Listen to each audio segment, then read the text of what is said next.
મુખ્યમંત્રી ભૂપેન્દ્રભાઈ પટેલે રાજ્યપાલ આચાર્ય દેવવ્રતજીને જન્મદિવસની શુભેચ્છાઓ પાઠવી। રાજ્યપાલ આચાર્ય દેવવ્રતજીના જન્મદિવસ નિમિત્તે રાજ્યના મુખ્યમંત્રી ભૂપેન્દ્રભાઈ પટેલે રાજભવન પધારીને રાજ્યપાલને જન્મદિવસની શુભકામનાઓ પાઠવી।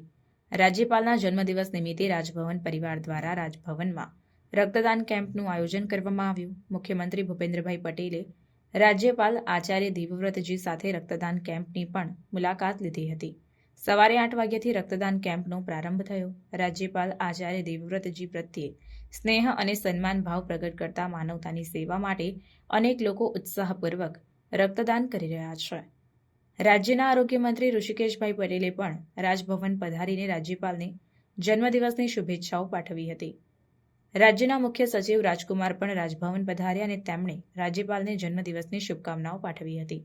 જન્મદિવસની સવારે રાજ્યપાલ આચાર્ય દેવવ્રતજીએ લેડી ગવર્નર દર્શનાદેવી અને પરિવારજનો સાથે રાજભવન પરિસરમાં આવેલી યજ્ઞશાળામાં હવન કર્યો હતો।